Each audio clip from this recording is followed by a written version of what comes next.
What drew me to the project was David O. Russell, to be honest. I think he's a fantastic filmmaker. And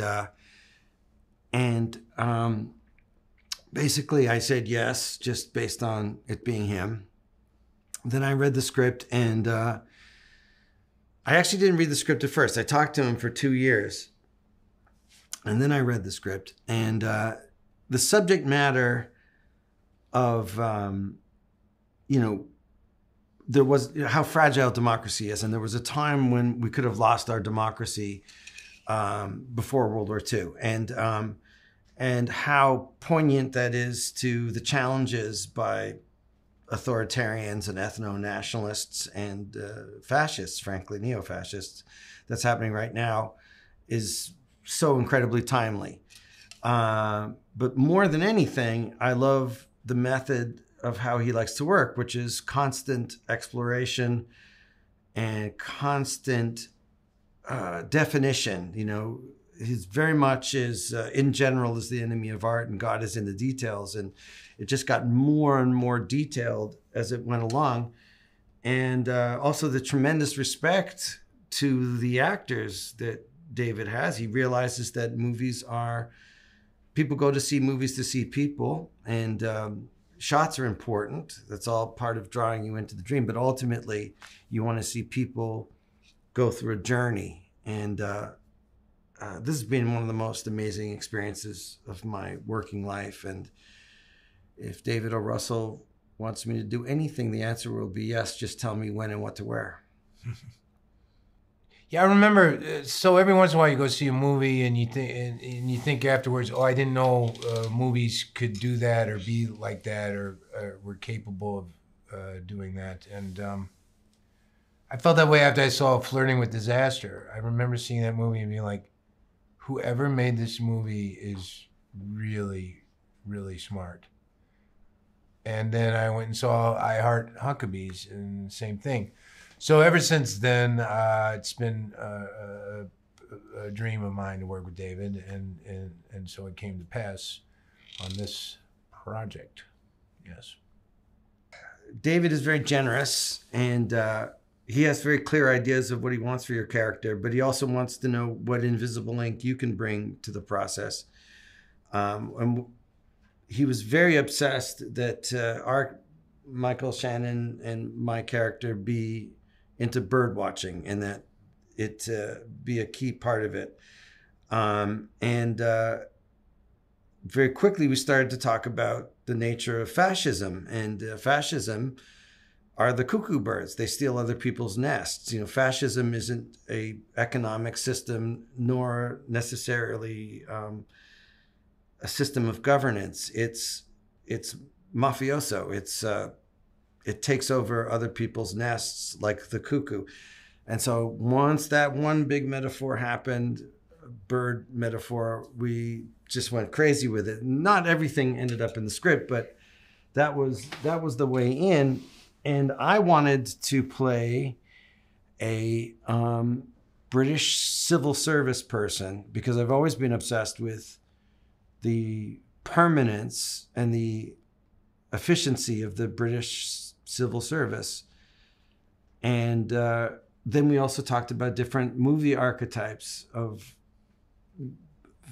those characters, those catalyst characters, the threshold guardians that make and allow the main characters to go through their journey. And so I love working in archetypes, and I love that sort of stuff. So it was Mana, and I got to give my 2 cents, and it was about agree and add between David and I. It was an unbelievably great experience.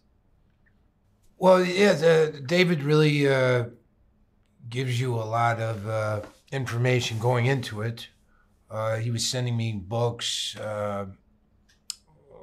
and I did a lot of reading. I had a lot of catching up to do because he's just so well informed and knowledgeable about this period and this story. And yeah, so I just basically did a lot of reading, getting ready for it. Yeah. Chivo, on the other hand, understands that, like all of us, we're in service to a broader dream, of which the performance is one part of it. So he's very conscientious to move quickly, because sluggishness for actors, especially if you're cooking, is the death of it.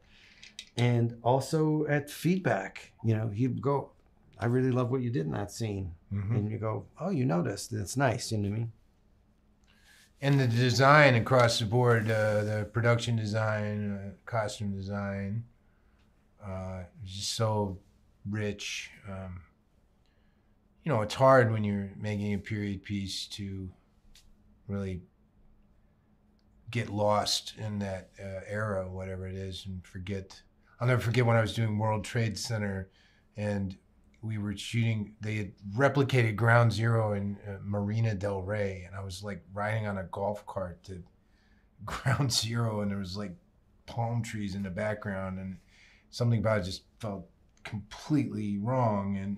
But in this instance, I really kind of forgot. I thought we were somewhere else. Yeah. It's amazing what a great production design does in terms of tricking the outside that then tricks the inside, and you're more with everybody else's vision of the dream, which is fun. I love going into dreams that are, I love that feeling. I used to get this in Toronto all the time, come out of a movie like Enter the Dragon, you know what I mean? And then you go back onto the street and you go, oh my God, I'm back in the world. You know what I mean? Apocalypse Now, Lawrence of Arabia, all of these films that are such complete, immaculate universes that you need to almost go to, is it Wiesbaden in Germany, to decompress from one world before you get into the real world, And I think this movie does that. Well, I mean, as you were saying, Mike, earlier, is a film about loyalty, really. Yeah. And what an incredibly valuable virtue loyalty is, and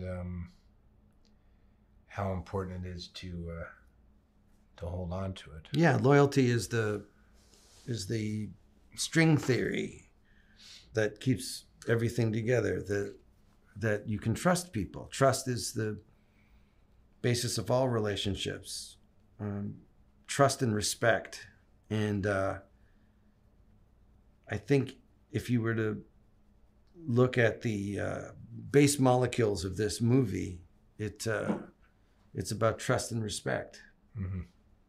And the great thing about a democracy is that democracy, when it works, is a trust and respect machine. And while there's a lot of inefficiencies with democracy, it always remembers to protect trust and respect. And that's why, even though there's a lot wrong with democracy, there's everything right with democracy.